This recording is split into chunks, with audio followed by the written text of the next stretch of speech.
le projet dont on veut mettre un terme. Et ceux qui veulent y mettre un terme sont nombreux. C'est pas seulement Macky Sall. Hein? Ah non, ce projet gêne tout le monde. C'est pas seulement Macky Sall. Ce projet qu'on veut arrêter aujourd'hui, l'Afrique, le Sénégal dans son ensemble, du nord au sud, de l'est à l'ouest, doit se lever et dire non. Parce que si on se permet de faire encore un mauvais départ, si on permet à ces gens-là de réussir encore leur coup de liquidation, comme ils l'avaient fait avec Mamadou Dia, comme ils l'ont fait avec Sankara, comme ils l'ont fait avec Lumumba, comme tout le monde, alors que le peuple qui est là à regarder et à commenter dans les salons, qu'il comprenne qu'il sera encore enfoncé dans sa misère pour 100 ans encore, minimum. Parce qu'avant de recréer le cycle, pour faire émerger une nouvelle génération et construire ce que nous avons réussi à construire, il faudra beaucoup de temps. Et c'est ça qui est en jeu. Chacun doit le comprendre et se préparer à ce combat que nous allons gagner par A ou par B, s'il plaît à Dieu. Assalamu alaikum mbokki patriote yi gars yi ñi ngi ziar ñëpp di bëggee ñëpp di ñaanal ñëpp jàmm di ko ñaanal suñu bopp di ñaan Sénégal yàlla suñu borom defal ñu jàmm defal ko ñëpp. On va dinañ waxtaan ci li nga xam ne franchement moom laa gëm ñenn ñi dañ naan dama am pensée unique par rapport ak Ousmane Sonko. Du loolu parce que j'ai seulement une capacité de discerner man damay def tout le temps évaluation du ay wax rek lay gëmee nit da ngay gis ñoo xam ne dañ ma naan pourtant diw dafa bëgg Sénégal il est pertinent tout ça dama naan waaw dëgg la parce que man personnellement je n'ai pas de problème ak Pape Djibril Fall xaw ma ko xaw ma man maay wax ci moom mais moom du wax ci man parce que ce qu'il représente nekk na ci télé nit ñi xam ko amuñu jot nag gis nga jot xam nga ban jot lañu amatul di tànn di xool di tâtonner kii woy fii mun na dem su demee assemblée dina kii lii man tolluma foofu ku mu neex na mun na xalaatee nu ko neex ku mu neex mun na wóolu ku ko neex c'est dans la cour normale des choses. Mais dañoo jógee depuis 2016 bi Ousmane Sonko avant ñu koy radier boobu laa commencé topp Ousmane Sonko di ko xool tey ñëpp mun nañ bëgg Sénégal ñëpp mun nañ doon patriote ñëpp mun nañ fonk seen liggéey mais personne n'a le courage de Ousmane Sonko parce que nekk impôt de domaine foo xam ni maanaam presque li ëpp ci budget Sénégal mun naa ni fa lay génne nga jàkkaarloog le plus haut de l'État nga ne leen man j'ai pas fait allégeance à vous j'ai pas prêté serment pour vous mais j'ai fait allégeance pour servir le peuple sénégalais. Loolu amul kenn koo xam ni am na fitu toog di ko wax ñu dàq ko mu xamal ñu lenn loo xam ni ñun xamuñu ko woon lan mooy problème mu Sénégal muy système ci côté yépp nag kon tey ku yaakaar ni assemblée nationale mooy problème mu Sénégal ñu ngi nax suñu bopp problème Sénégal c'est partout ku yaakaar ni soo duggee assemblée nationale mun nga fa changer dara yaa ngi nax sa bopp ku yaakaar ni ku nekk bëgg a doon candidat mooy tax mooy solution bi yaa ngi nax sa bopp la stratégie qui va profiter à Macky Sall mooy ñu disperser wu parce que li tax yow askan bi am doole dafa def bloc pour nga xëcc ci kenn day jafe léegi nag ku nekk yaa ngi dem léegi naa waykat yi neen dañuy wut seen i député imaam yi neen dañuy wut seen député am sàmm ji ko dañuy wut seen député société civile dañuy wut seen député ku nekk nee nga da ngay wut sa député te ñooñu ñëpp di wax muy waykat yi muy ñenn ñi amul kenn ko am fitu bëriwul amul kenn ko am fitu taxaw wax ci Ousmane Sonko ban waykat Sénégal bu tax ñuy wax nga dégg mu tudd turu Ousmane Sonko. Société civile ku fi bëgg dara danga naan non ci impartial wala ci côté état bi nga nekk ñu ci ëpp tey su wax ji bëree ku nekk taxaw di laaj ndombal tànk ku nekk taxaw parti politique ay PDSO ñëpp taxaw di wax ay Bougane fii ay ñenn ñi ne dañuy doon candidat assemblée nationale Ousmane Sonko moo tax. Ousmane Sonko indépendance chaîne politique Sénégal mois de mars la ko Ousmane Sonko jox leen ko ñaari indépendance lañu war a feete l'indépendance du Sénégal 1960 ak indépendance de la scène politique. daa neex nag léegi ku mu neex ñëw taxaw wax ku mu neex ñëw taxaw ne dafa am fit waaye kan fi scène politique bi Sénégal amee ba léegi kan lañ fi tiim këram di fa dóor ay bal kan amul kan lañ fi quadrillé gal këram def ko résidence surveillée pendant 1 mois amul. mun naa ne fii 10 ans yi au fonctionnaire bi ñu fi njëkk a rajee daanaka Ousmane Sonko la boo xam ne ci dëgg lañ ko rajee on me dira que diw ak diw way ils sont pertinents dafa am ñeent yoo xam ni mënul ñàkk ci nit pour nga doon un politique un leader muy pertinence cohérence constance ak courage su ci benn manqué baaxul. mais amuñu temps pour di choisir lii wala lële parce que il reste 1 an 6 mois à Macky Sall te Macky Sall tànk bu mu teg pour def 3e mandat la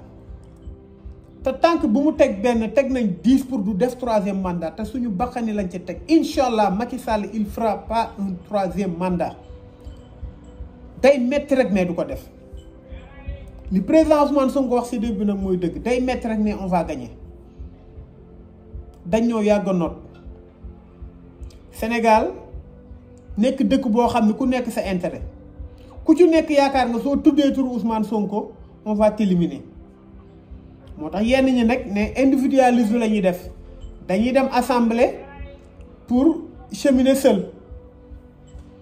mais Macky Sall bis bu ñu demee noonu assemblée Macky Sall ñooñu ñëpp da leen xëcc ci wetam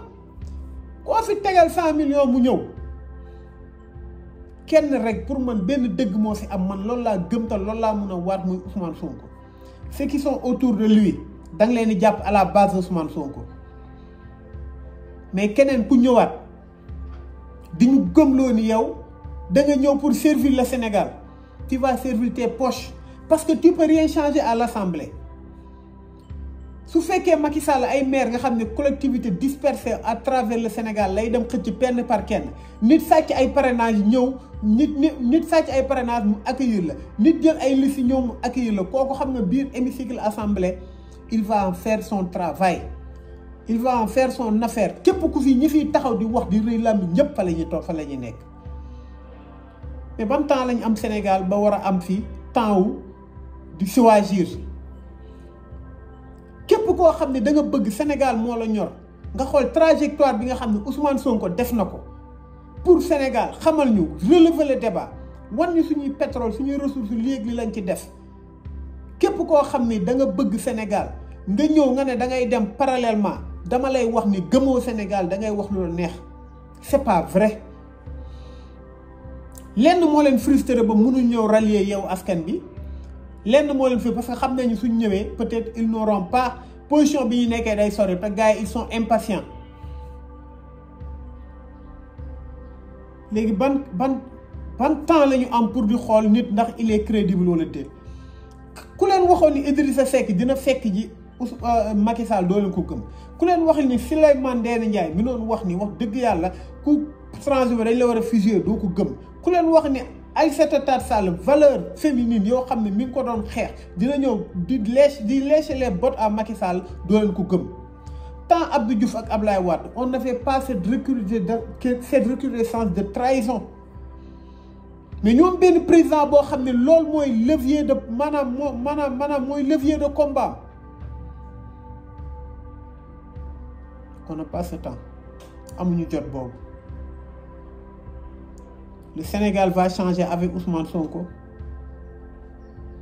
mais pas sans Ousmane Sonko. Patriotes yi nag dañuy xam li ñu bëgg affaire naafeq yi dafa bëri trop maa ngi jégalu nag ci kàddu yi.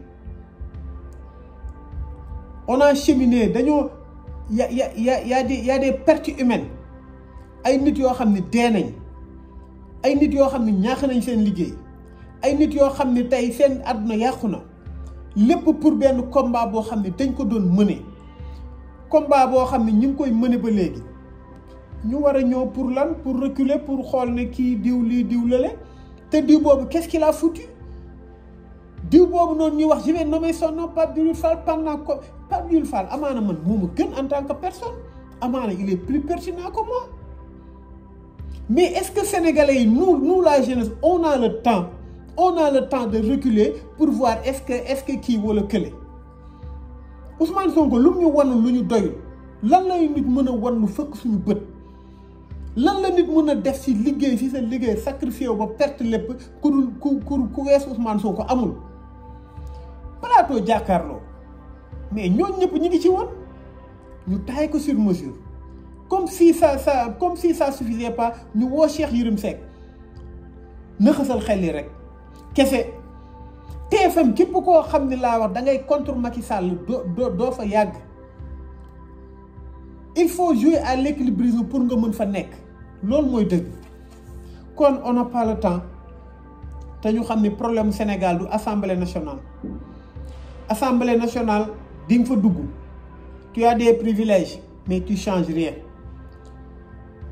éternel recommencement Macky Sall day dugg jël pêcher sur les eaux de tous les partis boole ko ci moom c'est ce qui va se passer parce que suñu jëlee par exemple yow askan bi ñu Ahmed Aïdara gagné Guédiawaye opposition bi dem jàppale Aliou Sall pour mu am les adjoints qu'il faut mu am conseil yi mu soxla pour kii ngeen dee ne Assemblée nationale va déroger à cette règle bu ñu nax suñu bopp gars yi le combat si on le mène d'une manière radicale amul taxaw diw lii diw lële diw ku ñëw da ngay taxaw ci ginnaaw ki nga xam ne moom moo waral indépendance politique Sénégal muy Ousmane Sonko wax ji bëri na gars yi ku nekk yaa ngi jéem a convaincre sa bopp man léegi ça me convainc pas man li may convaincre mooy benn dëgg bi am ci opposition bi muy Ousmane Sonko kookoo mën a changer Sénégal li ñuy wax nag man bon je m'en fiche parce que tey ku nekk mun nga dem nga laaj sa ndombal tànk mais jëlal exemple Youssou Ndour jëlal exemple journaliste mel ni Abdou Latif Coulibaly jëlal exemple mel ni nu mu tëddee kii journaliste boobu Tunkara ku ci nekk da nga demoon ba peuple bi am fuñ la naw nga bind say livre bi nga ñëwee da nga trahir journaliste mel ni Souleymane Jules Diop nekk di chronique di saaga rek di critiquer Macky bu mu ñëwee da kaa xëcc Youssou Ndour nag demoon na ñi nga xam ne yaakaar nañ ni sympathie sénégalais yi c'est électoral ñi ngi nax seen bopp Youssou Ndour demoon na ba yaakaar mun na doon président Sénégal waaye bi muy mujjee def concert am bi arena bi Dakar Arena bi mu koy mujjee def il a pleuré parce que il sait ce qui se passe il sait que sénégalais yi dañ kaa jéppi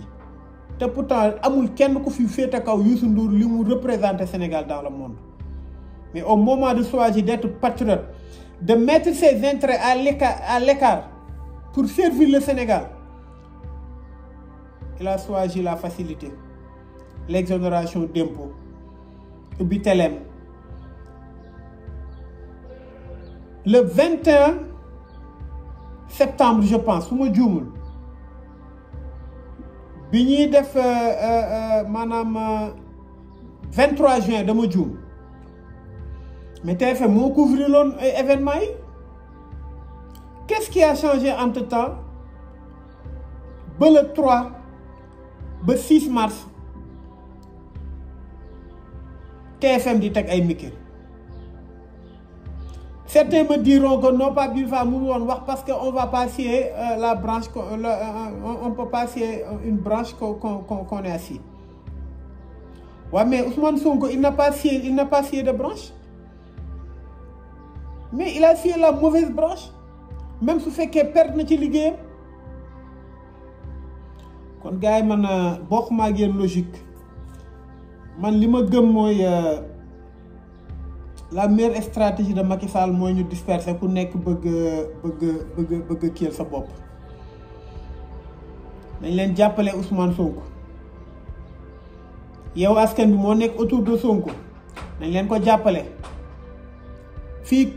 amul kenn koo xam ne fii tey kenn koo xam ne tey yaa ngi woote ay député muy fi politicien muy fi ñëpp ba yow kese soo demoon di nga mun a am lenn. Pourtant Ousmane Sonko il a fait beaucoup de concessions. Am na ñoo xam ne bàyyi na leen ñu jël seen député yi leen neex.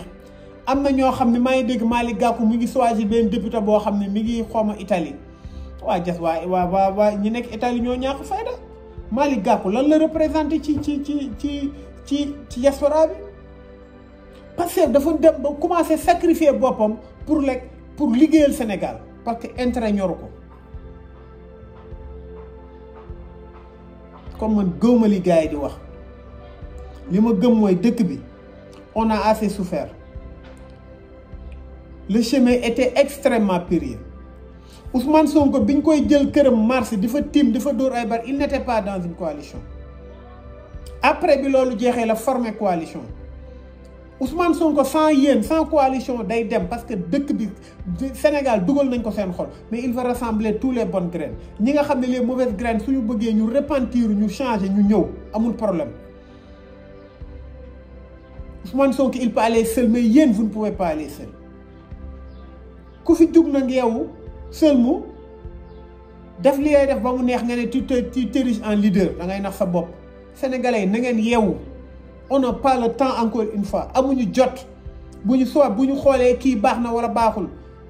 pour man tout le monde toute personne boo xam ne vient ici jusqu'à maintenant il n'a rien prouvé c'est un traître loolu laa jàpp. nga jël ay maire yu mel ne ay Seydina Issa Laye dem wuyu ji Macky Sall ñuy wax muy ëpp nit ñi làmmiñ kooku su amoon tuuti xel intelligent dina xam ne moom bi muy campagne avant muy doon maire sax kenn xamu ko. te su yaakaaree ne mu naan Macky Sall su bëgg nekk maire da ngay liggéey ak état ndax xool si Abdoulaye Diouf Sarr Abdoulaye Diouf Sarr qu'est-ce qu'il a réalisé te pourtant c'est le bras droit de Macky Sall moom il a Macky Sall dans son oreille pourtant qu'est-ce qu'il a foutu à Yoff et tu crois yow nga nekk opposition tu as besoin de Macky Sall pour nga liggéey Yoff arrêtez on vous a élu à la base que vous êtes de l'opposition radicale. On vous a élu parce que nous sommes contre ce système de Macky Sall, ce système qui n'est pas Macky Sall, mais qui cuve Macky Sall à son sein. Kon nañ leen xam ne tey amuñu jot. Je le répète encore. 2014 ba léegi Pastef mi nga am. 2016 ba léegi xool leen Ousmane Sonko dund ndax leader politique dundagum na ko amul. Mu supporté ko. Stoïquement sans se plaindre mu wax ñu dëgg liy dëgg boobu ba léegi mosuñu wax lu deñ ñu def ko lu ne population Sénégal jàppale ko jàpp ko boppam kon n'ayons pas une pensée parallèle la seule vérité c'est Ousmane Sonko. Beneen bi mooy dafa am ñu ma interpellé ci patriotes yi man dama am lu ma metti xam nga la moo metti débat bi nu mu demee ba wàcc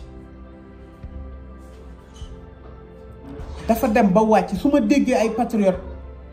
di publier fii Fatmata Ndiaye Fouta Tampi def na taatu neen nde photom bi tanda mais dem man je suis sidéré ñoo ñëpp ñun ñoo leen may sax porté mais da ngeen deen yéen waa APR dañu fee nekk di wax ak waa dañu fee nekk di saaga Ousmane Sonko yooyu déedéet waa APR ils le font pas waa APR ils sont sur le terrain ñi ngi liggéey pour gagner les élections législatives ñu jox ñu nag ay chien ñoo xam ne tekkiwuñ dara ñuy saaga ndey bu dégg bëccëg ñun ñu leen di déglu di leen commenter mais c'est extraordinaire. Fatoumata Ndiaye Fouta Tampi su ko neexee saaga parce que kooku man li ma ko jàppee mooy dof boo xam ne mi ngi ci mbedd sol ay sagaram saaga ma ndey. Tanzania li muy wax na ko wax ba suba chaque jour mu continue boppam lan lañ ciy commenter lan lañ ciy seetaan suñ ko seetaanee sax jarul ñu ciy commenter da ngay dugg ci panel yi pendant une demi-journée ñuy wax ci yooyu mais c'est quoi votre problème Ousmane Sonko mi ngi liggéey waa Pastef leader yi ñi ngi liggéey seen liggéey ñun les militants ñun ñi nga xam ne ñun ñooy les sympathisants sax laay wax ñun on a rien à faire à commenter diw nee na lii alaaj taal ngol-ngol nee na lii alaaj taal ngol-ngol yéen a ko may audience parce que il daf dem na ba xam ni su tirage Ousmane Sonko donte mu nekk lu baax wala lu bon on va parler de lui son audience va augmenter on n'est pas intelligent on parle trop de futilité maa ngi dégg bërgi dem ku ne dafa am ku dem xaw ma dëkk ñoom Ndeye Khady Ndiaye di kii avec mais est-ce qu'on va parler de Ndeye Khady Ndiaye tout pendant toute une vie